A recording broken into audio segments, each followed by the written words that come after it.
지구의 나이에 대해서 이제 말씀을 드리겠습니다. 창세기 1장 1절부터 말씀인데 함께 읽으시겠습니다. 시작. 태초에 하나님이 천지를 창조하시니라. 땅이 혼돈하고 공허하며 흑암이 깊음 위에 있고 하나님의 씨는 수면에 운행하시니라. 하나님이 가라사대 빛이 있으라 하심에 빛이 있었고. 예, 오늘 오신 여러분들을 환영합니다. 제가 환영의 뜻으로 꽃을 또 준비했습니다. 예쁘죠? 하여튼 하나님께서 참 기가 막히게 만드셨습니다. 예, 이제 오늘은요, 과학적 연대 측정, 지구의 나이인데요. 미리 말씀드려야 될 것 같습니다. 오늘 좀 어렵습니다. 그래서 너무 무리가 된다 싶으시면 그냥 중간에 주무셔도 괜찮습니다. 지구의 나이에 관한 것인데요. 방사성 동위원소 연대 측정 방법 믿어도 되나 뭐 이런 겁니다. 일단 뭐 저런 어려운 단어가 나오니까 일단 기가 죽으시죠. 예, 큰일 났다 나 문과인데 뭐 이러시면서 신명기 32장에 있는 말씀인데요. 함께 읽으시겠습니다. 시작. 옛날을 기억하라. 역대의 연대를 생각하라. 내 아비에게 물으라. 그가 내게 설명할 것이요 내 어른들에게 물으라. 그들이 내게 이르리로다. 옛날을 기억하고 역대의 연대를 생각하라. 도대체 이 역사가 어떻게 된 건지 생각하라는 겁니다. 아비에게 물어라. 어른들에게 물어라. 그러면 설명해주고 대답해줄 것이다 라고 돼 있죠. 근데 문제는 요즘 어른들에게 이 지구가 얼마나 오래됐어요 이렇게 물어봐도 잘 대답을 못 해줍니다. 왜냐하면 바쁘니까. 그렇죠? 예. 그래서 우리의 삶이 너무 분주하다 보니까 이제 이런 부분에 대해서 우리가 잘 알지 못하고 대답을 못 해줍니다. 근데 성경에는 분명히 대답해 줄 것이라고 되어 있기 때문에 사실 어른들이 대답해 줄 수 있어야 됩니다. 현재 진화론에서는요, 우리가 살고 있는 이 우주가 한 150억 년 이상 됐을 거다 이렇게 얘기합니다. 그리고 우리가 살고 있는 이 지구는 도대체 얼마나 오래된 것이냐 하는 것인데, 여러분 진화론에서는 이 지구가 얼마나 오래됐다고 가르칩니까? 예, 딱 한 학생이 알고 있습니다. 45억 년. 예. 그래서 한 45억 년 됐다 그러는데 진화론에 의하면 지금부터 46억 년 전에 이 지구가 태양으로부터 떨어져 나와서 불덩어리였다가 점점점 식었고, 그 와중에 분자들이 자기들끼리 결합해갖고 생명체가 저절로 생겨났고, 그리고 수억 년 세월 지나는 동안 이 다양한 생명체들이 생겨난 거다라는 겁니다. 그래서 이 지구 나이가 이제 46억 년 됐다 그러는데, 그럼 도대체 그 근거가 뭐냐 이렇게 물어보면 아는 사람들 별로 없습니다. 좀 이제 아는 분들이 방사성 동위원소 연대 측정법에 의해 그렇다 이렇게 얘기를 합니다. 근데 사실 저 방사성 동위원소 연대 측정법 참 이해하기 어려운 그런 내용입니다. 함께 읽으시겠습니다. 여전히 우리를 당황하게 하는 장면인데요. 예, 바로 창세기 1장인데요. 이제 다음 주에는 이제 저걸 읽으실 수 있도록 제가 가르쳐 드릴 겁니다. 예, 기대해 주시고요. 근데 성경을 보면, 여러분 성경 전체 역사를 정리해 보면 도대체 창조된 때가 지금부터 몇 년 전쯤입니까? 여러분 그 성경 역사를 기록된 그대로 정리를 하면 지금 현재 우리가 지금 2006년을 지금 살고 있는데, 2000년 전에 예수님 오셨고요. 그 다음에 예수님보다도 2000년 전에 이스라엘 사람들의 조상이 아브라함입니다. 아브라함은 BC 2000년경 인물이고, 그리고 또 이 아담부터 아브라함, 이삭, 야곱까지는 성경의 족보가 자세하게 나와 있습니다. 그래서 그걸 그대로 정리를 하면은 또 아담부터 아브라함까지가 한 2000년 정도로 정리가 됩니다. 그러면 2000년 하니까 모두 몇 년입니까? 한 6000년 정도로 역사가 정리가 됩니다. 자, 여러분 이 지구가 얼마나 오래됐는가에 대해서 이 학교에서 배우는 진화론에서는 46억 년 됐다 그러고요. 성경에 근거해서 이게 정리하고 계산해 보면 한 6000년 정도다라는 겁니다. 근데 여러분은 저 둘 중에 어느 쪽을 믿으십니까? 그래도 한 45억 년 쪽이 좀 타당할 것 같다 하시는 분. 아니, 분위기상 손 못 들지 마시고요. 예. 아니다. 난 정말 6,000년 됐다고 믿는다. 오, 예, 의외로 용감하시군요. 예, 내려주시기 바랍니다. 사실 요즘 그 6,000년 됐다는 거 믿으면은 사람들이 의아해 합니다. 그렇죠? 저 사람이 과학교육을 안 받았군. 뭐 이러면서. 예. 그랬더니 어떤 분은요, 이쪽도 아닌 것 같고, 이쪽도 아닌 것 같고, 두 개 더해서 나누자. 뭐 이러는 분도 있습니다. 예. 그런데 이제 성경에 보면은 어른들에게 물어보라고 돼 있습니다. 그러면 대답해 줄 거라고. 예. 그래서 이제 우리가 이것에 대해서 좀 우리가 자세하게 알아야 되는데요. 여러분, 겉보기 나이라는 게 있고, 실제 나이라는 게 있습니다. 여러분, 사람도요, 겉보기 나이가 있고, 실제 나이가 있죠. 그러면서 옆에 있는 분을 쳐다보는 건 실례입니다. 보통 그 학교에 가서, 이제 대학이나 이런 데 가서, 나이가 들어 보이길래 열심히 인사하고 다녔더니, 나중에 알고 봤더니 후배더라. 이러면 굉장히 신경질이 납니다. 그렇죠? 예, 그리고 이제, 후배인 줄 알고 막 말을 놨다가 나중에 의도 터지고, 뭐 이런 경우 있죠? 예, 근데, 사실 이제, 우리가 정말 알고 싶은 것은 실제 나이입니다.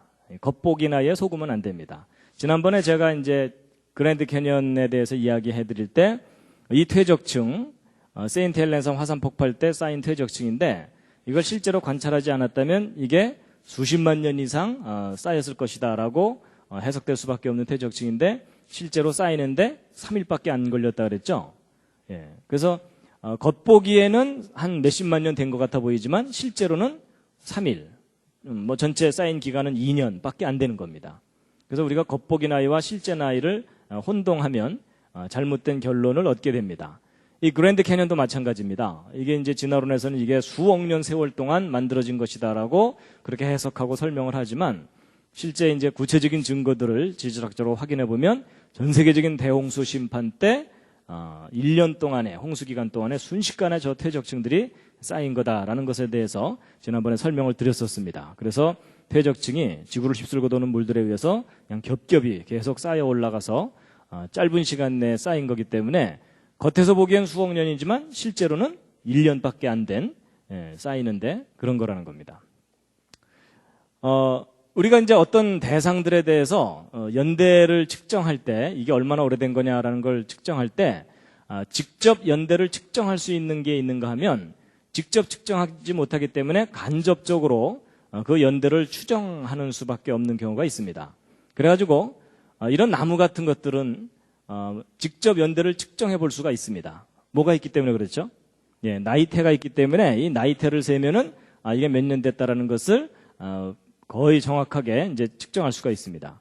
그래서 이제 이 나이테 숫자를 세보면 이건 400년 된 나무인데요. 1597년부터 1991년까지 한 400년 동안 자란 나무의 나이테이고요.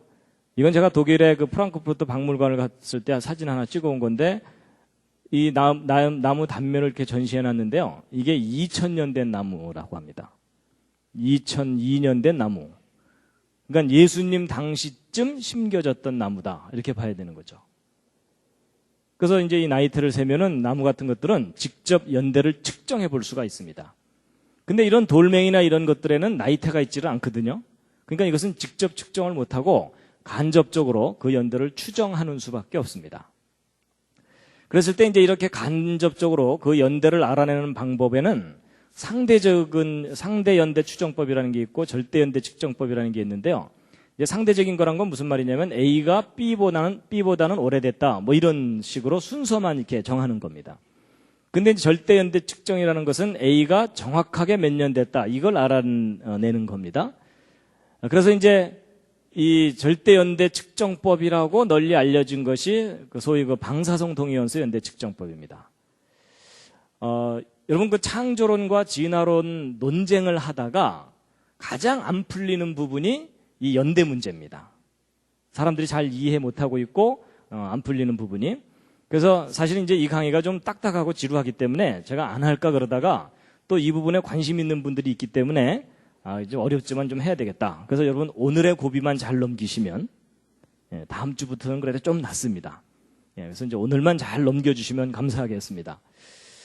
그래서 이 방사성 동위원소 연대 측정법으로 이제 절대 연대라는 걸 측정한다는 건데요. 제가 여기다 물음표를 써놓은 이유가 사실 이 방사성 동위원소 연대 측정법이 어떤 절대적인 연대를 알아낼 수 있는 방법이 아닙니다. 이제 그래서 이제 제가 물음표를 써놨는데요.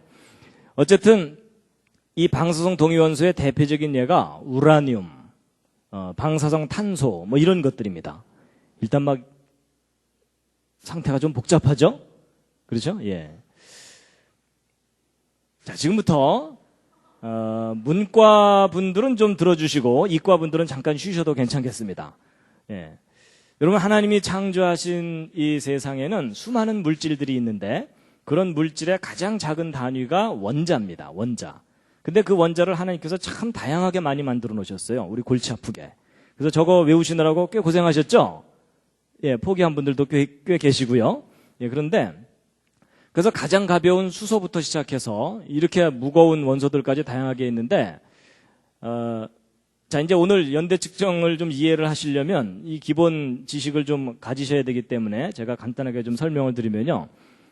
모든 물질의 기본이 되는 원자는 그 중심 부분에 핵이 있고 전자가 그 주변을 이렇게 돌아다니고 있습니다. 그래서 이제 요 핵에는 양성자와 중성자라는 게 이제 뭉쳐 있거든요. 그래가지고 요 양성자와 중성자의 개수에 따라서 이 원소의 성질이 달라집니다. 이 원자들이. 그래서 제일 가벼운 원소인 수소는 양성자 하나, 중성자 하나가 요 중심에 있고요. 그래서 이 양성자의 개수를 이제 원자 번호라 그러고 요 두 개 합친 것을 원자량, 그러니까 원자 하나의 무게 뭐 이렇게 얘기를 합니다. 지금 막 방언이 나오고 있죠? 네. 그 다음에 이제 탄소는 이 양성자 6개, 중성자 6개 이래가지고 이렇게 돼 있습니다. 그러니까 원자량이 12입니다. 원자 무게가. 그런 거 하면 예를 들어 이 우라늄이 있죠. 우라늄은 이 양성자가 92개, 중성자가 100개가 넘어요. 그래서 이 우라늄 원자 하나는 이 수소 원자 하나보다도 100배 이상 무거워요. 그래서 우라지게 무거워서 우라늄이라고 했는지는 잘 모르겠지만 뭐 하여튼 그렇습니다. 그래서 이제 이런 다양한 원소들이 이렇게 있는데 그 중에 이제 이 우라늄이라든지 이런 원소들은 자체적으로 불안정해가지고 저게 자꾸 분열을 해요. 그래서 다른 원소로 좀 가벼운 원소들로 이렇게 몸무게를 줄이는 그런 반응이 일어납니다. 그래서 저런 반응을 한꺼번에 갑자기 일으켜버리면 저게 핵폭탄이 되는 겁니다. 저걸 천천히 일으키면 거기서 열이 많이 나오거든요. 그래서 그 열을 이용해서 핵 발전을 하는 거고요. 요즘 큰 이슈가 되고 있는 그 핵 문제가 바로 이제 저런 원소들을 하나님께서 만들어 두셔서 그런 겁니다. 예. 그래서 이제 특히 이 우라늄이 그 동위원소라는 게 많거든요. 이 동위원소라는 게 뭐냐면 양성자 개수는 똑같은데 중성자 개수만 하나 둘씩 틀려가지고서 무게만 다르고 화학적인 성질은 똑같은 것을 이제 동위원소라고 얘기합니다. 아니, 모르셔도 괜찮습니다. 예. 그냥 이제 가장 기본적인 내용을 말씀드린 건데요. 그리고 이제 각 동위원소마다 반감기라는 게 있습니다. 자, 이 반감기라는 걸 이용해서 이제 연대를 측정한다고 하는 거거든요. 그래서 이제 이 반감기가 뭐냐? 이게 반쯤 감기 들었다 이런 뜻이 아닙니다. 그게 아니고 절반으로 줄어드는 데까지 걸리는 시간 이런 뜻입니다. 그래서 여러분 이런 우라늄들은요. 그 원소 자체가 불안정하기 때문에 자꾸 다른 원소로 변해가는데 최종적으로 납으로 변해갑니다. 그래서 이 우라늄 원자가 이만큼 있다가 절반 정도로 납으로 변하는데 걸리는 시간이 있거든요. 그걸 반감기라고 얘기합니다. 그래서 처음에는 우라늄만 100% 있다가 우라늄이 절반으로 줄어드는 데까지 걸리는 이 시간이 있겠죠. 이 시간을 반감기라고 합니다. 그래서 이제 100% 있다가 50%로 줄어들 때에 걸리는 시간이나 50% 있다가 25%로 줄어드는 데까지 걸리는 시간이나 희한하게도 시간이 똑같이 걸려요. 그래서 항상 어떤 상태에서 절반으로 줄어드는데 걸리는 시간을 반감기라고 얘기합니다. 일단 요걸 아셔야 연대 측정 원리를 아시게 되기 때문에 말씀을 드리는 건데요. 근데 여러분 저게 어려운 게 아닙니다. 지금 이 강의에도 반감기가 있습니다. 처음에 시작할 때는 일단 끝까지 들어보자 하고서 다 눈을 뜨고 계시다가 이제 20분쯤 지나면 절반 정도가 기절을 하십니다. 그리고 또 한 20분 지나면 그 중에 또 절반이 기절을 하시고, 하여튼 이렇게 되는 거 아시죠? 그런 걸 반감기라고 합니다. 그래서, 그럼 이제 보세요. 이걸 알면 이제 별로 어렵지 않은 거가, 예를 들어 처음에 우라늄만 100% 있었는데, 지금 현재, 4분의 1만 남았다. 4분의 1만 남았다 그러면은, 이 반감기를 2번 지나간 거죠. 그렇죠? 그럼 예를 들어, 이 우라늄의 반감기가 45억 년이다. 그러면 지금 4분의 1만 남았다면 90억 년이 지나간 겁니다. 시간이. 바로 이제 그런 원리를 이용해서 연대 측정을 하는 건데요. 그래서 이제 항상 절반씩 이런 식으로 줄어들기 때문에 그 반응 생성물인 이 납은요, 이제 반대로 이렇게 늘어나게 됩니다. 그래서 전체 합은 일정하게 되는 이제 그런 반응인데요. 그래가지고 이제 방사성 동위원소 연대 측정법의 가장 기본적인 원리는 이제 요 그림을 이해하시면 되는데요. 이 우라늄은 납으로 변화가는데 절반 정도 변화가는데 걸리는 시간이 45억 년이나 걸립니다. 45년이 아니고요. 45억 년. 그랬더니 어떤 분이 그걸 뭐 직접 측정을 했냐 그러는데, 여러분 인간이 45억 년을 살 수 없기 때문에 저건 직접 측정하는 게 아니고 지금 현재 변하는 속도로 볼 때 45억 년쯤 지나야 절반 정도로 줄어들겠구나. 뭐 이렇게 돼서 이제 하는 겁니다.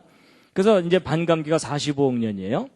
그래서 연대 측정의 첫 번째 알아야 되는 것은 반감기를 알아야 됩니다. 그래서 예를 들어 우라늄을 포함하고 있는 어떤 돌이 이렇게 있으면 그 돌 속에 우라늄이 이제 있다면 이제 우라늄의 반감기를 알아내야 되는데 어쨌든 45억 년이고요. 그 다음에 어쨌든 우라늄이 납으로 변해가는 거니까 시간이 지나면 지날수록 납의 비율이 많아지겠죠. 그렇죠? 그러면 이 우라늄과 납의 비율을 측정해보면 이 돌이 얼마나 오래됐는지 알 수 있겠죠? 그래서 두 번째는 이제 비율을 측정을 합니다. 근데 이제 요 두 개만 가지고 나이를 알아낼 수가 없습니다. 이 돌에. 무엇을 알아야 되냐면 맨 처음 상태가 어땠는지를 알아야 됩니다.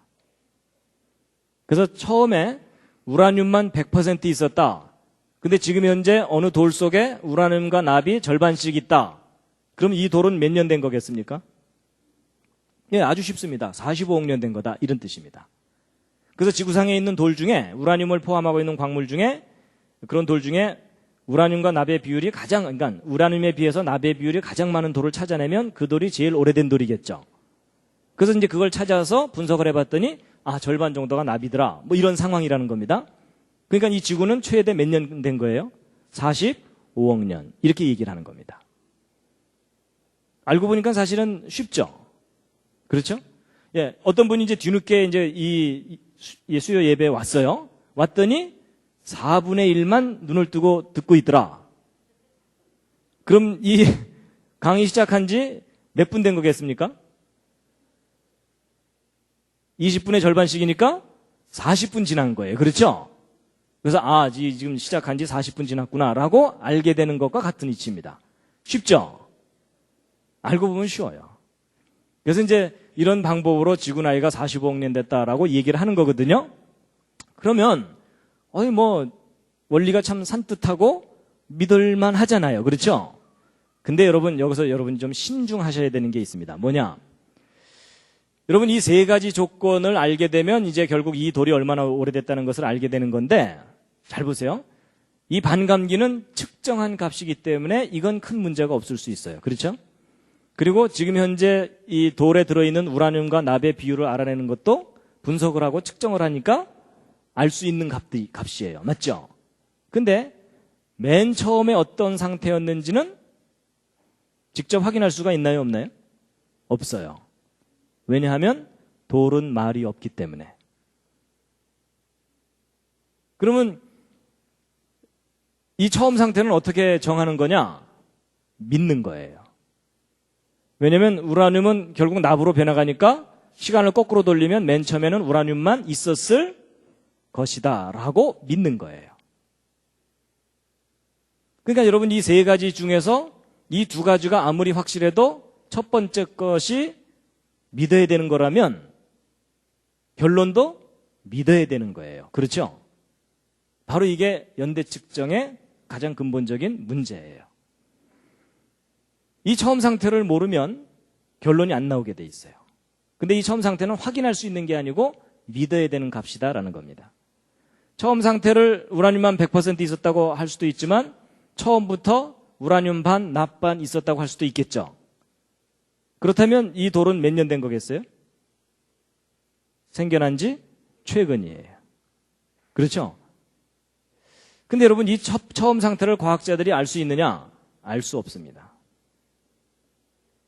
왜냐하면 이미 지나간 과거이기 때문에 그걸 확인할 수가 없잖아요. 그렇죠?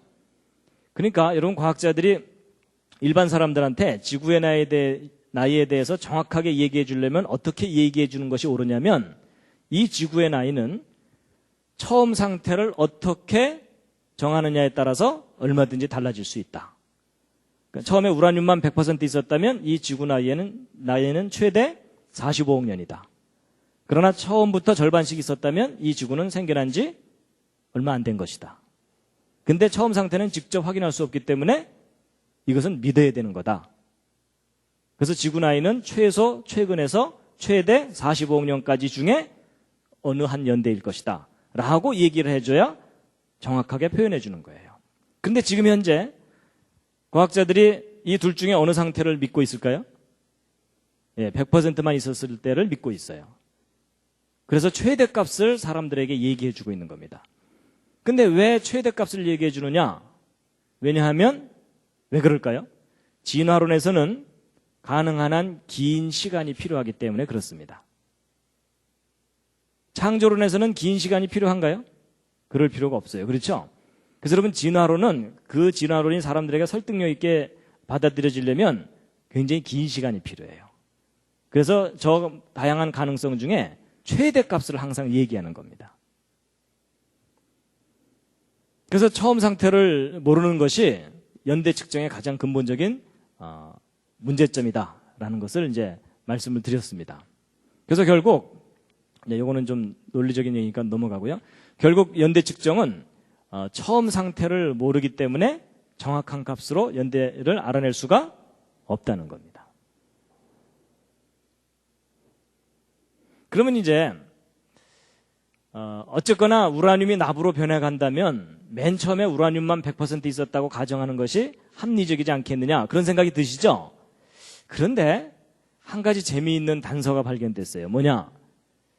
초기 조건이 100% 우라늄이 아닐 가능성이 높다는 거예요. 뭐냐면, 여러분, 제가 아까 우라늄이 납으로 이렇게 변해간다고 말씀을 드렸지만 실제로는 곧바로 납으로 변하는 게 아니라 이렇게 기구한 운명을 거쳐서 납으로 변해갑니다. 조금 이따 시험 보겠습니다. 그려라. 그것도 불 끄고 저는 옆에서 떡을 썰고 그래가지고 이렇게 이제 변해가는데요. 근데 이렇게 변해가는 과정 중에 여기 알파선이라는 게 튀어나옵니다. 근데 이 알파선이 사실은 뭐냐면 헬륨이에요. 헬륨. 그래서 우라늄 원자 하나가 납으로 변할 때까지 알파선이 모두 8개가 나옵니다. 근데 이건 질량 보존의 법칙에 의해서 반드시 나오게 돼 있어요. 그래서 과학자들이 이제 뭘 검증해 봤냐면요. 이제 이 헬륨이, 여러분, 헬륨은 보통 이런 풍선 같은 데다가 이제 헬륨을 집어넣어서 띄우고 그러거든요. 에드벌룬 이런 것들이요. 과학자들이 이제 뭘 계산해 봤냐면, 그러면 우라늄이 붕괴돼서 납이 만들어지는 거라면 헬륨은 계속 그동안 나왔을 거 아닙니까? 그래서 지구가 정말 45억 년 됐다면 45억 년 되는 동안 그동안 빠져나온 헬륨의 양을 계산을 해볼 수가 있겠죠. 그래서 정말 45억 년 된 만큼 헬륨이 방출돼 나왔는지를 검증을 해볼 수가 있어요. 그래가지고 제가 이제 그 이해를 쉽게 하기 위해서 상대적인 숫자로 말씀드리겠습니다.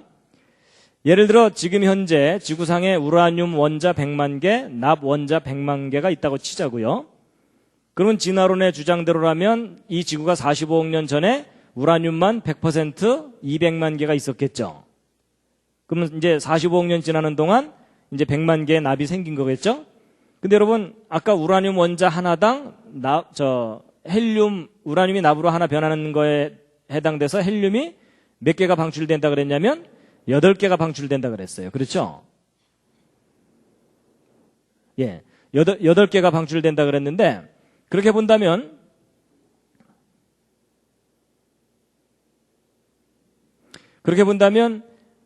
이제 우라늄 100만 개가 줄어들었으니까 헬륨은 몇 개가 방출돼야 되겠습니까? 제가 너무 어려운 부탁을 드렸나요? 몇 개가 방출돼야 되냐면 800만 개가 방출돼야 돼요. 그렇죠?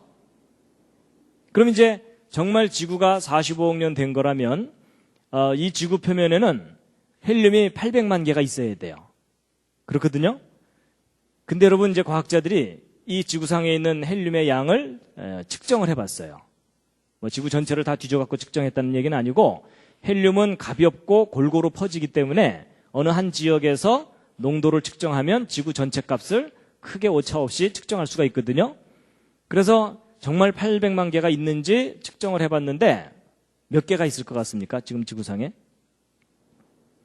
몇 개가 있으면 그래도 45억 년 지났다고 믿어주시겠습니까? 여러분은 얼마나 너그러우신가요? 80% 이상은 있어야 된다고 생각하시는 분. 이런 분들은 아주 엄격한 분들입니다.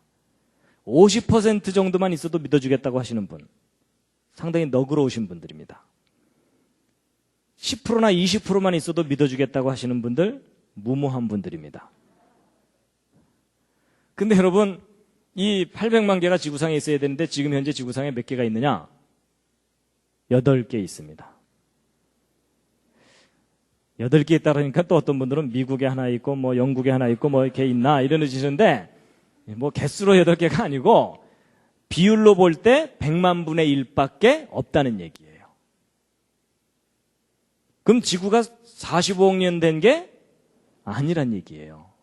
45억 년 됐으면 이 800만 개가 있어야 되거든요. 100만 분의 1밖에 없다는 얘기는 100만 개 중에 하나만 납으로 변하는 정도 시간밖에 지나지 않았다는 거예요. 그러면 100만 분의 1만 납으로 변한 시간밖에 지나지 않았다는 얘기는 초기 조건은 오히려 100% 우라늄이 아니라 처음부터 절반씩 있었다고 해야 옳다는 겁니다. 그래서 이 방사성 동위원소 붕괴에 의해서 지구 연대를 주장하는 과학자들한테 이상한 점이 바로 이거예요. 너무 헬륨이 적다는 거예요. 지금 지구상에. 자, 그런데 이제 보세요. 지금 이 물리학자들이 이런 상황을 알까요, 모를까요? 자기 전공인데 알겠죠. 그렇죠? 그러면 저걸 어떻게 해결할까요? 일단 지구 나이가 45억 년 됐고 진화가 일어났다는 것은 변경시키지 않으려고 하기 때문에 저걸 어떻게 설명하느냐? 그동안 방출된 이 800만 개의 헬륨이 지구 바깥으로 그동안 날아갔다. 이렇게 설명을 해요. 근데 네가 봤냐? 이러면 또 할 말은 없어요. 날아갔을 수도 있고 안 나갈 수도 있는데 그럼 이제 이게 정말 날아갈 수 있는지 아닌지를 또 서로 막 계산을 하잖아요. 그럼 양쪽에서 계산을 하는데 여러분 조건을 어떻게 결정하느냐에 따라서 결과가 달라지게 돼요. 근데 그 조건들이 수십 개예요. 결국 무슨 얘기냐면 자기가 어떤 관점을 갖고 바라보느냐에 따라서 결론이 달라질 수가 있다는 얘기죠. 그럼 결국 지구 나이 정확하게 알 수 있다는 거예요? 없다는 거예요? 이 방법으로는 지구 나이를 정확하게 알 수 없다는 거예요. 그러니까 이게 무슨 얘기냐면 일반 사람들은요, 이 과학자들이 무슨 특별한 존재인 것처럼 생각했고 돌멩이 하나 주고서 이거 얼마나 오래됐는지 좀 알아주세요 이러면은 과학자들이 무슨 기계에다가 이렇게 탁 집어넣고 단추 딱 누르면 끼리릭 한 다음에 주인님 몇 년 됐습니다. 뭐 이렇게 나오는 줄 알아요. 근데 그렇지가 않습니다. 실제 그 연구를 시작해서 결론이 나올 때까지 모르는 거 투성이에요. 모르는 거 투성인데 과학자들은 모르는 게 있으면 항상 어떻게 하느냐? 요런 조건이 요렇다면 하고 가정을 하게 돼 있어요. 그래서 가정이 그 과정 중에 하나라도 들어가면 결론은 사실이 아니라 믿는 거예요. 왜냐면 이 가정을 믿어야 이 결론이 나오니까요. 그렇죠? 근데 바로 연대 측정이라는 것도 뭔가 정확한 프로세스에서 정확한 값이 나오는 줄 알지만 이렇게 불확실한 면들이 여기저기에 있다는 겁니다. 그래서 길게 설명드렸지만 결론이 뭐냐? 지구 나이는 방사성 동위원소의 특징으로 정확하게 알 수가 없다는 겁니다.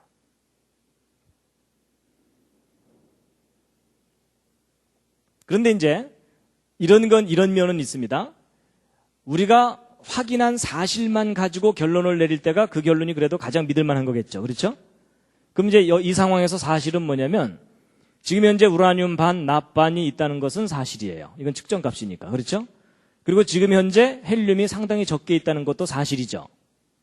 그러면 이 두 가지 확실한 사실을 가지고 추론을 해보면 맨 처음부터 우라늄과 납이 섞여 있었다라고 보는 것이 오히려 타당한 초기 조건이라는 겁니다. 그래서 이제 말씀을 드렸고요. 잠시 기지개를 한번 쫙 켜시겠습니다.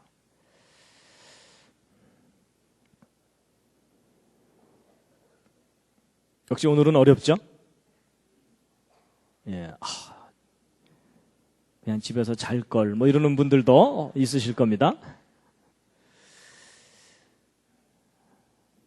자, 좌양좌하셔서 옆에 있는 분 안마를 시원하게 해드리겠습니다. 좌양좌하셔서요.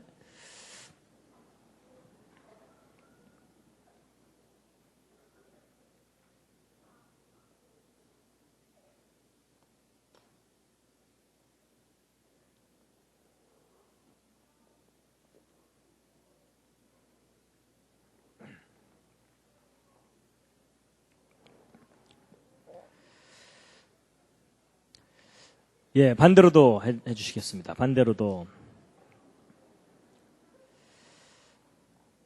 예, 이제 날이 쌀쌀해지니까 옷이 두꺼워져 갖고 먼지만 나죠? 그렇죠? 예.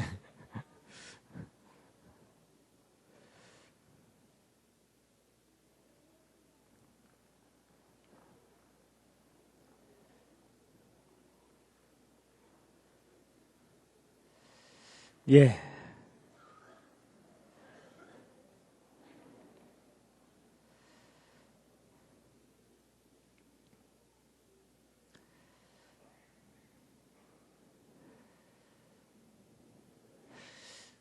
예, 들어오시면서 보셔서 알지만 제가 이 첫 번째 강의를 드디어 DVD로 이제 만들었습니다. 그래서 이렇게 강의한 내용을 그대로 찍은 다음에 자료 화면들을 다 이렇게 집어넣어 가지고 이제 이해하기 쉽게 이렇게 만들었는데 특히 첫 번째 강의는 전도 대상자에게 이렇게 권해드리면 아주 효과가 있습니다. 그래서 널리 좀 많은 분들에게 드려서 이 대한민국 모든 사람들에게 이 내용이 상식이 되는 그날까지 여러분들이 협조를 해주셔야 됩니다.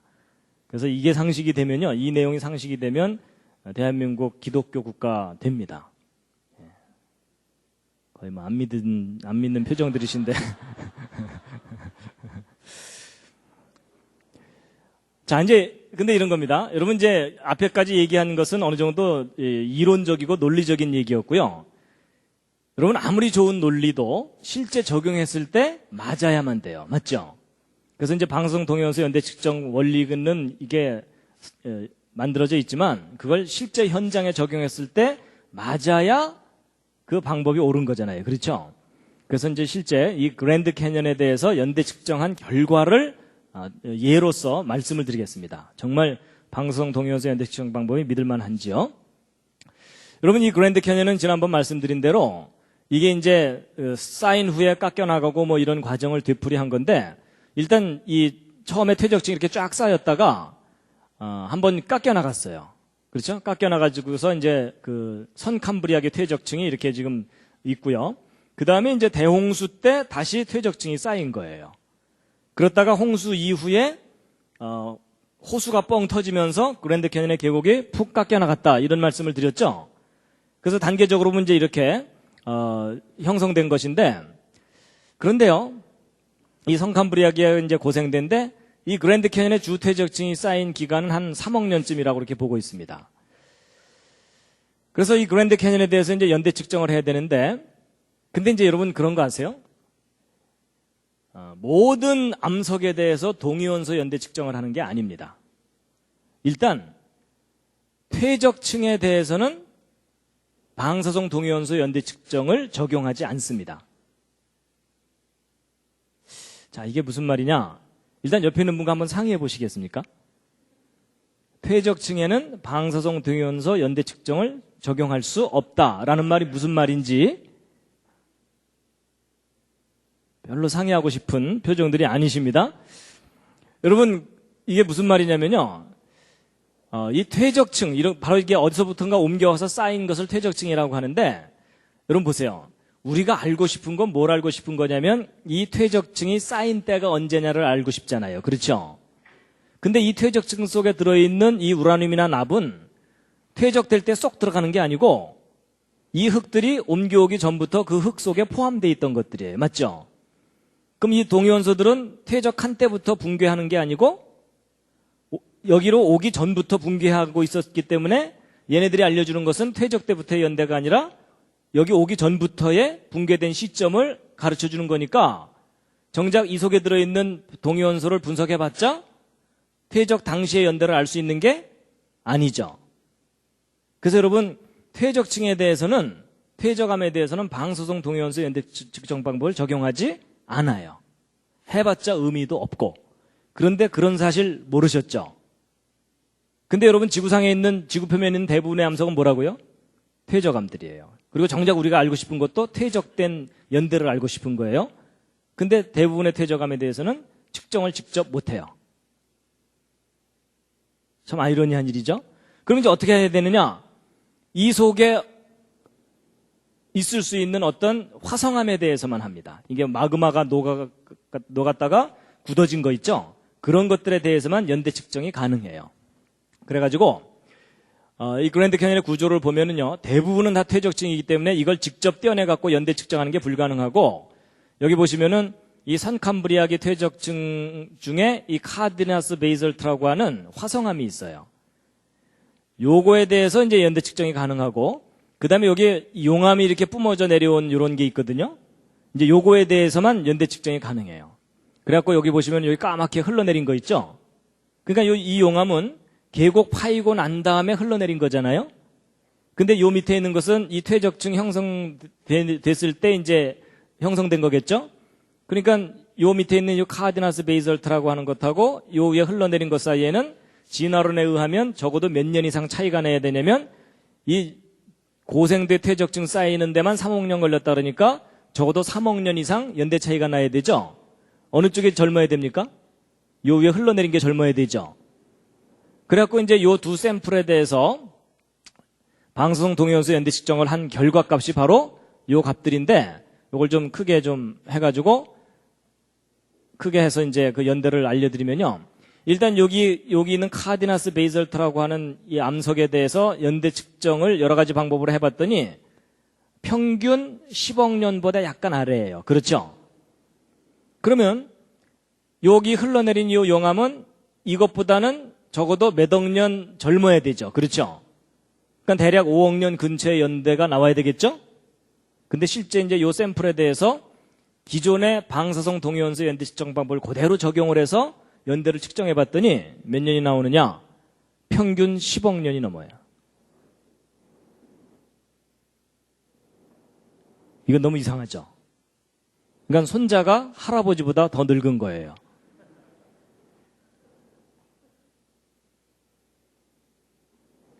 여러분이 보시기에도 너무 황당한 결과가 나온 거죠? 근데 이건 실제 측정한 값들이에요. 근데 이런 결과가 나온다는 거 전혀 모르셨죠? 근데 왜 저렇게 엉뚱한 결과가 나오느냐? 아까 말씀드린 대로 방사성 동위원소 연대 측정법의 기본 가정에 문제가 있는 거예요. 그래서 아주 단적인 예가 알려주듯이 이런 방사성 동위원소 연대 측정 방법으로는 몇억 년, 몇십억 년이라는 나이를 직접 알아낼 수가 없습니다.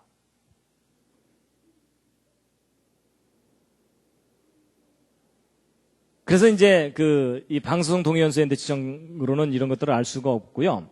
그리고 지난번에 말씀드린 대로 이 퇴적층이 대홍수 때 1년 만에 쌓인 거라면 이런 연대들이 의미가 있겠어요, 없겠어요? 사실 아무 의미가 없는 겁니다. 이제 그 이유가 바로 이제 이 초기 조건, 이 처음 상태가 어땠느냐에 대해서 모르기 때문입니다. 그래서 이 방사성 동위원소 연대 측정법은요, 측정법이 아닙니다. 추정하는 겁니다. 그나마 수많은 모순들을 안고 있는 그런 방법입니다. 그럼 이제 여러분이 한 가지 궁금한 게 있을 텐데요. 뭐냐면 신문이나 텔레비전이나 이런데 가끔 뭐 이런 거 나와요. 뭐 몇 억 년 전 화석이 발견됐다. 뭐 이런 거 있죠. 그럼 이제 사람들은 그런 발표를 들으면 무슨 생각을 하냐면 과학자들이 어련히 알아서 방사성 동위원소 연대 측정으로 그 화석에 대해서 연대를 측정했겠거니 이런 생각하시죠? 그건 너무 아니란 생각입니다. 여러분, 과학자들이 절대로 화석의 연대를 직접 측정할 수 없습니다. 여러분, 아까 제가 말씀드린 대로 이 그랜드 캐니언의 퇴적층은 직접 연대 측정 못한다 그랬죠. 그리고 또 뭐가 있냐면 이런 물고기 화석이나 이런 것들은요, 저런 화석들 속에는 몇 억 년의 연대를 측정할 수 있는 동위원소가 들어있지 않아요. 기껏 들어있어봤자 탄소 동위원소인데 그 탄소 동위원소는 기껏해야 10,000년 이상을 넘어갈 수가 없어요. 측정 결과의 정확도가. 그렇거든요. 근데 보통 이런 그랜드 캐니언 속에 들어있는 이 물고기 화석 같은 것들은 진화론에 의하면 몇 억 년 전 것들이거든요. 그러니까 도저히 이 화석도 직접 측정을 못하고 이 퇴적암도 직접 측정을 못해요. 그러면 도대체 이 박물관에 전시되어 있는 뭐 고생대 무슨 기 몇 억 년 이건 도대체 어떻게 결정하는 거냐? 제가 기본 그 방법을 알려드리면 이런 겁니다. 예를 들어 화석학자들한테 가서 이 물고기 화석이 도대체 몇 년이나 된 겁니까? 라고 물어보면 그 화석학자가 이제 뭐라고 대답할 거냐면 이것은 직접 연대 측정을 못하고요. 이 물고기 화석이 그랜드 캐니언의 퇴적층 중에 요 퇴적층쯤에서 나왔는데 이 퇴적층은 이 퇴적 순서상 고생대 무슨 기에 해당되기 때문에 대략 한 3억 년 전쯤 퇴적층입니다. 근데 거기서 이 물고기 화석이 나왔으니까 이 물고기는 3억 년쯤 된 거라고 추정하고 있습니다. 이렇게 대답을 해주는 거예요. 그러면 이번에는 이제 이 지질학자한테 가가지고 도대체 이 암석이 몇 년이나 된 겁니까? 라고 물어보면 뭐라고 대답하겠습니까? 여러분, 이 퇴적암에 대해서는 연대 측정을 직접 못한다 그랬죠?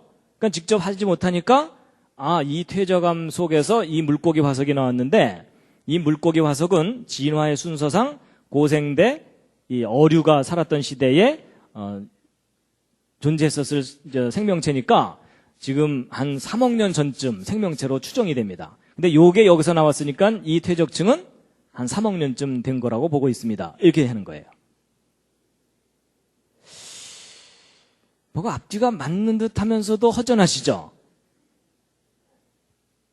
여러분, 이걸 뭐라 그러냐면 순환 논리라 그래요. 순환 논리. A는 B에 핑계를 대고 B는 A에 핑계를 대면서 서로가 절대적인 근거를 제시해주지 못하는 경우를 순환 논리라고 하거든요. 근데 바로 화석과 퇴적암에 대한 연대 측정이 이런 방법으로 이루어지고 있어요.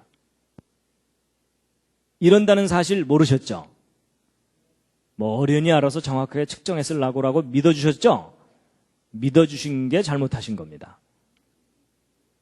더 이상 방법이 없어요. 근데 왜 이렇게 하느냐면 이 이상 방법이 없어서 그래요.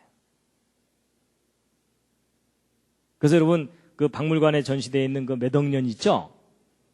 그게 무슨 실제 역사적인 그 연도가 아니에요. 바로 이런 식으로 진화론에 가정해서 추정을 하는 것들입니다. 그래서 이렇게 매겨놓은 연대들이 진화론을 또 뒷받침해주고 있어요. 그럼 진화론이라는 이론은 저렇게 연대를 매기는 걸 뒷받침해주고 있고, 그게 이게 그 연대 측정 방법입니다. 기존에. 그래서 이런 사실을 우리가 좀 알아야 됩니다. 그래서 여러분, 진화론에서 얘기하는 지구 나이 46억 년 실제 역사적인 시간이 아닙니다. 가상적인 시간입니다.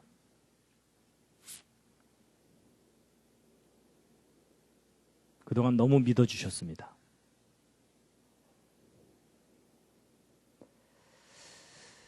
자, 그래서 이제 지금까지 말씀드린 건 뭐냐면 지구가 몇십억 년 됐다는 그 주장이 결코 무슨 절대적인 근거가 있는 것이 아니고 수많은 가정들에 의해서 그렇게 추정하는 것일 뿐이다라는 걸 말씀드렸는데요. 그럼 이제 반대로 아까 이 성경을 이렇게 정리해 보면은 한 6,000년 역사가 된다 그랬죠? 그러면 지구가 그렇게 젊다는 무슨 객관적인 증거라도 있느냐? 최근에 과학자들이 이 지구가 젊을 수밖에 없는 구체적인 증거들을 발견하기 시작했어요. 그래서 아주 젊은 지구에 대한 첫 번째 증거가 바로 이 보석들이에요. 일단 하나씩 나눠 가지시죠. 여러분, 성경을 보면 그 계시록에 보면 막 황금 보석이 있는 그 천국에 대한 기록이 나오잖아요. 그렇죠? 그래서 하나님께서도 이 보석을 참 귀하게 이제 생각하시고 또 그렇게 이제 표현을 하시는데, 근데 놀랍게도 저 보석 속에다가 하나님께서 기가 막힌 증거를 넣어두신 거 아세요? 최근에 이제 과학자들이 그걸 발견했는데요. 젊은 지구의 증거를 넣어두셨어요. 보통 이런 보석들은 진화론에 의하면은 아주 아득한 과거에 막 열과 압력을 받아서 형성된 거다, 이렇게 이제 얘기를 하기 때문에 저런 돌 자체가 아주 오래된 연대를 나타내는 것처럼 사람들이 그렇게 알고 있는데요. 일단 구경부터 하시죠. 근데 이런 보석 종류가 기본적으로 지르콘이라고 하는 암석이거든요. 그래서 지르코늄, 실리콘, 산소 이런 것들이 막 복합적으로 이렇게 결합이 돼가지고서 이런 결정체를 이루는 겁니다. 그런데 최근에 과학자들이 이제 어떤 걸 발견했냐면, 이런 지르콘이라고 하는 이런 보석들 속에 우라늄 원자들이 아주 미세하게나마 들어있다는 것을 알게 됐어요. 그래갖고 이 속에 들어있는 이 우라늄이 시간이 지나면서 붕괴되면서 헬륨을 방출시키거든요, 이렇게. 그런데 놀라운 사실은 이런 것들이 막 몇 억 년 이상 됐다고 사람들이 그렇게 생각해 왔었는데, 몇 억 년 전에 이게 정말 존재했었다면 그동안 방출된 헬륨은 원자 크기가 너무 작기 때문에 아주 쉽게 저 암석 바깥으로 빠져나가요. 그러면 저런 돌이 정말 수억 년 세월 지난 거라면 저 속에는 그동안 방출된 헬륨이 남아있질 않고 대부분 다 슬슬슬 빠져나가 있어야 돼요. 근데 최근에 어떤 것들이 발견됐냐면, 이제 15억 년쯤 됐을 거라, 15억 년 전에 만들어졌을 거라고 하는 이런 이 보석 속에서 상당량의 헬륨이 남아있는 게 확인이 되고 있어요. 그럼 무슨 얘기냐면요, 이게 만약에 정말 이런 보석이 수십억 년 전에 만들어진 것이라면 이 우라늄이 붕괴되면서 방출되는 이 헬륨이 비교적 짧은 시간에 빠져나가 버리거든요. 그럼 지금 현재 이런 돌 속에는 헬륨이 있을 수가 있어요, 없어요? 거의 없어야 돼요. 맞죠? 근데 지금 현재 이런 돌 속에 상당한 헬륨이 발견되고 있거든요. 그렇다는 얘기는 얘네들이 방출돼서 빠져나가기 시작한 지 얼마 안 됐다는 뜻입니다.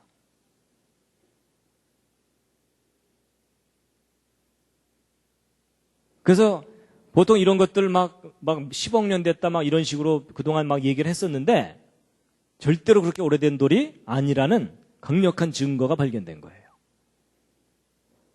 그런가 하면 또 다른 증거입니다. 이건 뭐죠? 다이아몬드입니다. 이것도 하나씩 나눠 가지시죠. 이게 다이아몬드 광산이라고 합니다. 다이아몬드 광산인데, 놀랍게도 이 젊은 지구에 대한 또 다른 증거가 다이아몬드예요. 이건 무슨 내용이냐면요, 여러분 이 다이아몬드는 원소가 탄소입니다. 근데 이 탄소, 우리 주변에서 볼 수 있는 그 수검댕이 있죠? 그게 탄소예요, 탄소. 그래갖고 연필심 같은 거가 탄소로 만들어져 있거든요. 이런 흑연이라 그래서. 근데 놀랍게도 다이아몬드도 그 원소가 탄소예요. 근데 이 탄소가 어떻게 배열하느냐에 따라서 아주 싸구려인 흑연도 될 수 있고, 가장 비싼 돌 중에 하나인 다이아몬드가 될 수가 있어요. 근데 이제 보통 이런 이 다이아몬드나 흑연 속에는 일반적인 탄소가로 이루어져 있거든요. 근데 최근에 과학자들이 이제 뭘 발견했냐면, 이런 다이아몬드 속에 방사성 동위원소 탄소들이 들어있는 걸 발견했어요. 근데 이게 좀 문제가 심각한 거예요. 왜냐하면 여러분, 이 방사성 동위원소 탄소는 아까 말씀드렸던 그 반감기가 5730년밖에 안 되거든요. 그럼 이게 무슨 뜻이냐면, 보세요. 처음에 주먹덩어리만한 게 있었다 하더라도 5000년 후에 반밖에 안 남고, 10,000년 후에는 4분의 1만 남고, 5만 년 후에는 1000분의 1만 남고, 57만 년 후에는 10의 30승분의 1밖에 안 남기 때문에 사실 몇만 년만 지나면 저 방사성 탄소는 없어져 버려요. 그러면 이 다이아몬드가 정말 진화론에서 이야기했듯이 지구 생성 초기에 몇십억 년 전에 만들어진 돌이 맞다면 이 속에는 방사성 탄소가 들어있어야 돼요? 없어야 돼요? 없어야 되죠. 그렇죠? 근데 놀랍게도 상당량의 방사성 탄소가 남아있는 게 발견된 거예요. 이 속에서, 다이아몬드 속에서. 그동안 저런 다이아몬드가 무지 오랜 세월 전에 만들어진 것이라고 생각했었는데 이 다이아몬드가 만들어진 지 얼마 안 됐다는 증거가 발견된 거예요. 조금 전에 말씀드린 그것과 똑같은 원리입니다. 정말 이게 그렇게 오래전에 만들어졌다면 방사성탄소는 다 제로가 돼 있어야 되는데 상당량의 방사성탄소가 남아있거든요. 그렇다는 얘기는 이게 만들어진 지 얼마 안 됐다는 겁니다. 그래서 이게 최근에 발견된 증거들이에요. 그래서 우리가 그동안 굉장히 오래됐을 거라고 생각했던 그런 연대들이 그냥 다 무너져 버리는 그런 증거예요. 그래서 여러분, 하나님께서 이 세상을 창조하신 지 얼마 안 됐습니다. 그 다음에 이제 거의 이제 한 20%만 남아 계십니다. 나머지는 다 이제 기절하셨습니다. 그래도 오늘은 할 수 없습니다. 진도 나가야 됩니다. 다시 한번 살짝 기지개를 켜시죠.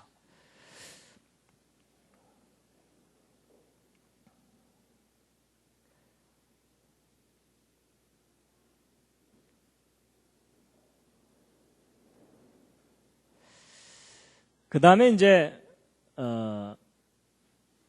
신문 같은 데 이렇게 보거나 텔레비전을 보면은 뭐 구석기 시대 유물이 발견됐는데 탄소 동위원소 연대 측정을 했더니 뭐 몇만 년이더라 이런 거 있죠. 인간의 유골도 발견을 했는데 뭐 직립원인의 유골을 발견했는데 뭐 그게 뭐 몇십만 년 됐다 뭐 이런 얘기들을 하잖아요. 그랬을 때 이제 도대체 그런 유물들에 대해서 연대를 매기게 되는데 보통 이제 방사성 탄소를 이용해서 연대를 매긴다 그래요. 그럼 이제 사람들이 그런 말들을 다 믿어주는데 이제 그 원리를 좀 아시고 나면 그게 결코 믿을 만한 게 아니라는 것을 아실 수가 있는데요. 여러분, 탄소 동위원소 연대 측정법은 이제 원리가 뭐냐면요. 여러분, 공기 중에 질소가 있죠. 그렇죠? 여러분, 이 공기 중에는 산소가 20%, 질소가 80% 이렇게 있습니다. 근데 질소는 우리가 아무리 마셔도 우리 몸으로 들어오질 않고 그냥 얘는 들락날락만 하고 산소만 이제 우리 몸속에 흡수됐다가 그러는 거거든요. 근데 공기 중에 이렇게 질소가 있는데 이런 질소가 우주선을 맞으면 우주선이라 그랬더니 어떤 분이 뭐 챌린저하고 충돌했나 이러는데 그런 우주선이 아니고 우주의 어떤 강한 빛들이에요. 그런 빛들을 맞으면 얘네들 중에 핵가닥 해가지고서 탄소로 변하는 경우가 있어요. 그러니까 얘는 출시는 질소인데 화학적인 성질은 탄소예요. 근데 이제 질소가 탄소로 변했기 때문에 얘는 방사성 탄소예요. 그런데 이런 탄소가 산소하고 결합해서 CO2를 만든 다음에 광합성을 통해서 식물 속에 흡수가 되거든요. 그럼 이렇게 흡수된 이런 식물을 이런 말이나 이런 초식 동물들이 뜯어 먹으면 이 몸속에 방사성 탄소들이 저렇게 들어가겠죠. 그렇게 이제 그래서 얘가 이제 살아있는 동안에는 먹고 배설하니까 몸 안의 농도가 일정하게 유지되다가 얘가 죽고 나면 어떻게 되겠어요? 더 이상 들어오는 방사성 탄소는 없는데 얘는 시간이 지날수록 점점 붕괴되어 가거든요. 그래서 얘가 죽고 나면은요, 이 속에 들어있던 방사성 탄소가 다시 질소로 되돌아가 버려요. 그래갖고 시간이 지날수록 점점 이렇게 방사성 탄소의 양이 줄어들게 돼 있어요. 그러면 방사성 탄소가 얼마나 줄어들는지를 측정하면 이 뼈가 얼마나 오래됐는지를 알 수 있겠죠. 그래갖고 이제 바로 그런 방법으로 측정을 하는 거예요. 그래서 아까 제가 반감기가 5,000년 정도라 그랬기 때문에 예를 들어 이제 처음에 이런 상태였는데 지금 현재 2개밖에 안 남았다. 그럴 경우는 5,000년 정도가 2번 지난 간 거잖아요. 그래서 이 뼈는 10,000년쯤 된 거다. 이렇게 얘기를 하는 겁니다. 대략 이해가 되시죠? 근데 문제는 우리가 발견하는 건 지금 현재에 발견된 뼈예요, 이게. 근데 얘가 죽을 당시에 탄소 농도는 알 수가 있어요, 없어요? 없어요. 왜냐하면 뼈는 말이 없기 때문에. 그렇죠? 그럼 도대체 이제 얘가 죽을 당시에는 방사성 탄소가 어느 정도 농도로 있었겠느냐를 알아내야 되는데 직접 알 수가 없으니까 어떻게 가정을 하냐면 지금 현재 살고 있는 말 뼈 속에 방사성 탄소가 얼마나 들어있는지를 알아내갖고 얘도 죽기 직전에는 이런 농도였을 거라고 가정을 하는 거예요. 가정을 한다는 얘기는 아까부터 뭐였어요? 믿어야 된다는 얘기라 그랬죠? 그러면 얘가 정말 죽기 전에, 이 뼈가 죽기 직전에 이런 농도였겠느냐 하는 것을 검증을 좀 해봐야 되는데 어떤 게 있냐면요. 여러분, 지구가 큰 하나의 자석인 거 아시죠? 그래서 북극과 남극이 있어갖고, 그 나침반 같은 걸 이렇게 놓으면은, N극은 북극을 가리키고 이러잖아요? 한쪽이. 그래서 지구가 한 큰 자석입니다. 그래서 이 지구가 자석인 것이 이제 자기장이 이렇게 형성되거든요. 근데 이 자기장이요, 지구를 보호해주는 역할을 합니다. 여러분, 태양으로부터 태양풍이라고 하는 아주 강한 전자기파들이 막 폭풍처럼 이게 우주 바깥으로 뿜어져 나가거든요. 근데 이 지구가 이걸 직접 맞으면 이 안에 있는 생명체들이 다 죽을 정도로 치명적인 해를 입어요. 근데 지금 이 자기장이 이것을 저항해갖고 이 태양풍이나 이런 것들을 비껴나가게 하고 있어요. 그래서 이 자기장은 지난번에 제가 노아홍수 때 궁창유의 물이 지구를 보호했다 이런 말씀 드렸죠. 그런 것처럼 이 자기장도 지구를 태양의 강한 살인 광선들로부터 보호해주고 있어요. 근데 문제가 뭐냐면요, 지금 현재 이 지구 자기장이 점점 약해지고 있어요. 이 지구가 점점 보호를 받지 못하고 있게 된다는 뜻이에요. 그래서 이 지구는 지금 망해가는 쪽으로 계속 가고 있습니다. 그래가지고 도대체 이 지구의 자기장이 얼마 만에 절반으로 줄어드는가 그 속도를 쭉 측정을 해봤더니 대략 1400년마다 절반으로 줄어들어요. 그러니까 지금 현재 1가우스 정도의 지구 자기장이라고 한다면 1400년 전에는 2가우스, 2800년 전에는 4가우스 이 정도로 강했던 거예요. 그러니까 한 3000년 전만 해도 4배 정도로 자기장이 강했기 때문에 자기장이 강하면은 지구를 더 잘 보호해 줄 수 있겠죠? 근데 3000년 전에 지구 자기장이 4배로 강했다면 왜 지구 바깥에서 들어오는 강한 전자기파들이 상당히 많이 막아지죠. 그 자기장이 강하면 이 강한 광선들이 지구 쪽으로 못 들어오기 때문에 이 질소가 방사성 탄소로 변하는 비율이 작게 돼요. 그러면 지금부터 3000년 전만 하더라도 이 방사성 동위원소가 대기 중에 아주 희박했던 거예요. 엷었던 거예요. 그러면 지금부터 2~3000년 전에 죽은 동물의 몸속에 들어있던 방사성 탄소는 원래 적었던 거죠. 그렇죠? 근데 문제는 지금 우리가 어떻게 계산을 하냐면 지금 현재 살고 있는 말뼈 속에 들어있는 방사성 농도는 상당히 높거든요. 근데 지금 현재 값을 초기 조건으로 했기 때문에 굉장히 오래된 것처럼 계산이 된다는 뜻이에요. 그래서 바로 이런 것들이 이 과정 속에 들어있기 때문에 방사성탄소 동위원소를 분석해가지고 연대를 정확하게 측정한다는 일이 그렇게 정확한 값이 아니라는 겁니다. 그래서 이제 한 가지 어떤 재밌는 걸 말씀드릴 거냐면요. 공룡 화석을 방사성 탄소를 이용해서 연대를 측정해 본 거예요. 근데 이제 이게 좀 문제가 심각한 겁니다. 뭐냐? 여러분, 공룡은 진화론에 의하면 수천만 년 전에 멸종한 동물이에요. 맞죠? 그러면 수천만 년 전에 멸종한 그 공룡 뼈 속에 탄소가 들어있었다 하더라도 아까 말씀드린 대로 방사성 탄소는 반감기가 5000년밖에 안 되니까 몇만 년만 지나면 거의 제로가 된다 그랬죠? 그러면 정말 이 공룡 뼈가 수천만 년 전에 죽은 뼈라면 이 방사성 탄소는 이 공룡 뼈 속에 남아 있어야 돼요? 없어야 돼요? 당연히 없어야 돼요. 맞죠? 그건 엄연한 사실이죠. 진화가 맞다면, 진화론의 주장이 맞다면. 근데 놀랍게도 아크로켄토사우루스라든지 알로사우루스, 아주 유명한 공룡들이거든요. 이 공룡 뼈들에 대해서 방사성 탄소 연대 측정을 해봤더니 36,000년, 25,000년, 23,000년 이런 연대가 나왔어요. 그럼 여러분, 이렇게 연대값이 측정이 됐다는 얘기는 저 공룡 뼈 속에 뭐가 들어있다는 얘기예요? 방사성 탄소가 들어있으니까 측정한 거잖아요. 그렇죠? 이게 엄청난 모순인 거 아시겠죠? 정말 공룡이 수천만 년 전에 멸종한 게 맞다면 절대로 이런 결과는 나오면 안 되는데 이런 결과가 나왔다는 얘기는 거꾸로 생각해야 돼요. 이 공룡들이 죽은 지 얼마 안 됐기 때문에 공룡뼈 속에 탄소 동위원소가 남아있는 거예요. 이건 실제 측정되는 값들이에요. 그러면 이제 이 측정한 연대값은 맞는 거냐? 그건 일단 아니에요. 아까 말씀드린 대로 저런 측정값들이 초기 조건을 잘못 설정했기 때문에 부풀려지는 연대들입니다.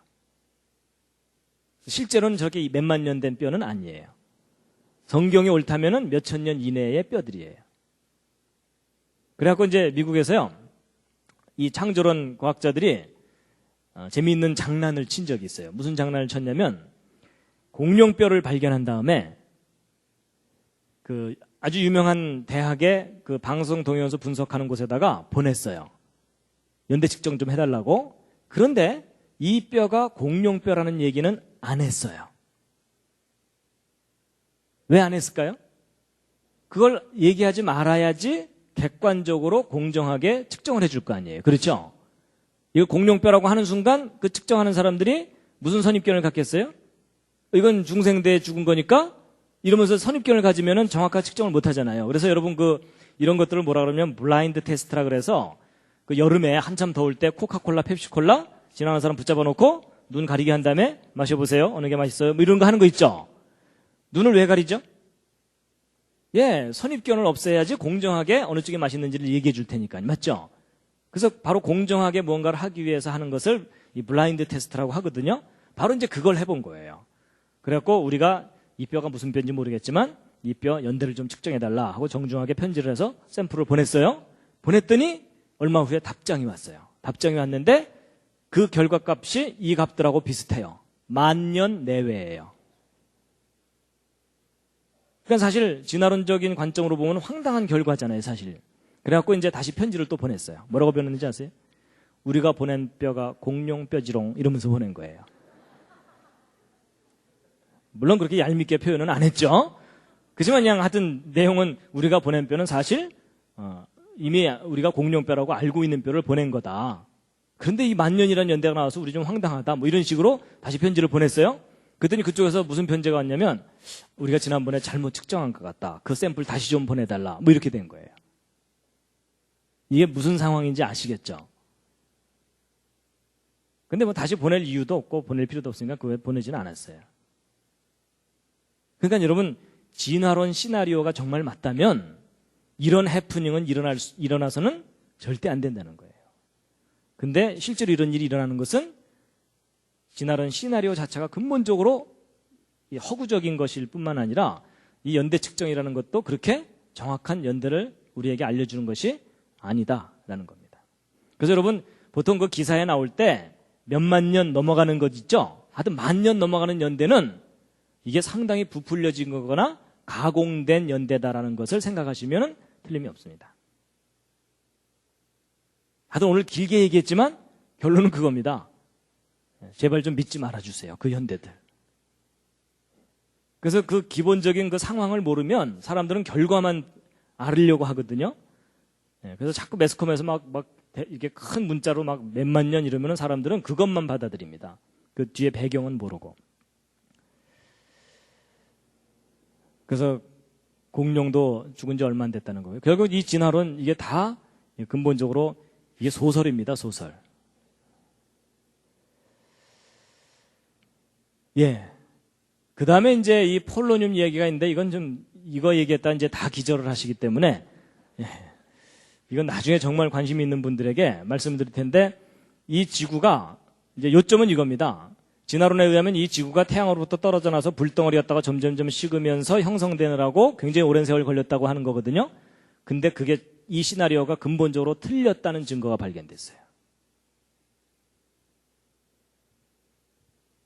하여튼 제가 그거 자세하게 설명드리면 이제 다 기절하시니까 제가 이거는 좀 넘어가겠습니다. 예, 뭐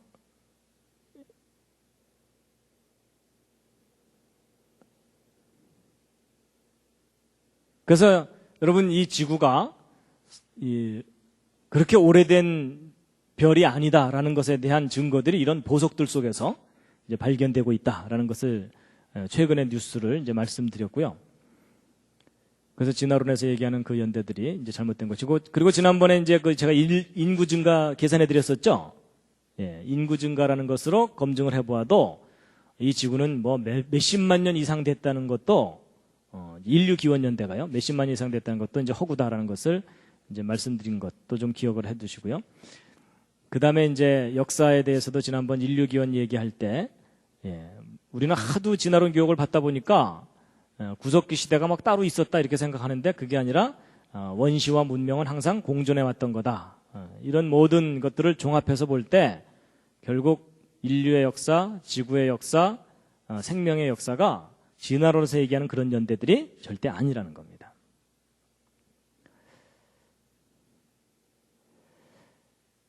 그래서 예전에는 사실 이 성경에 나오는 이 6,000년 역사를 믿는다는 일이 상당히 마음에 부담스러웠어요. 그렇죠? 과학자들이 하도 이러니까. 근데 과학이 발달하고 자세한 발견들이 이루어지면서 이 지구가 창조된 지 정말 얼마 되지 않았구나라는 것을 믿을 만한 증거들이 자꾸 발견되고 있습니다.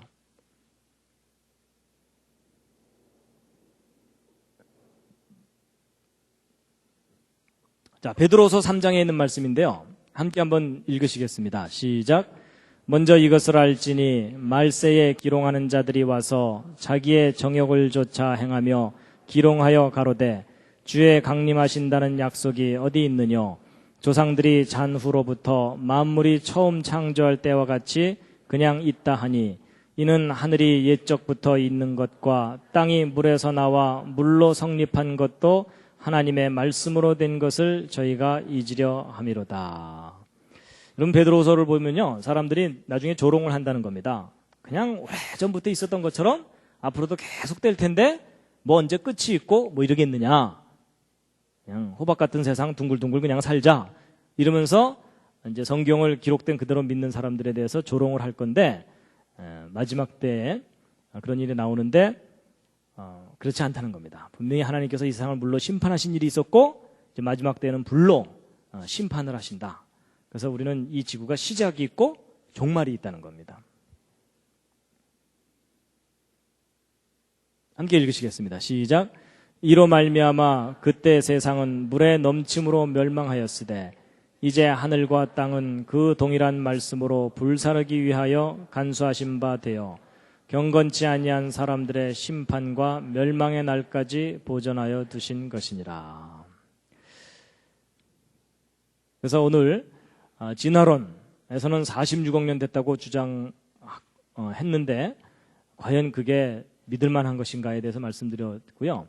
그 다음에 이 성경에 정리를 해보면 6,000년이라는 아주 짧은 창조 연대가 나오는데 이건 믿을 만한 근거가 있느냐 하는 것인데요. 46억 년 됐다는 것이 결코 믿을 만한 게 아니다라는 걸 말씀드렸고 또 지구가 아주 젊다는 증거들을 과학자들이 구체적으로 발견하기 시작했다라는 말씀을 드렸습니다. 그래서 오늘 과학적 연대 측정에 대해서 말씀드렸는데 좀 힘드셨죠? 서로 옆에 있는 분들에게 수고하셨습니다.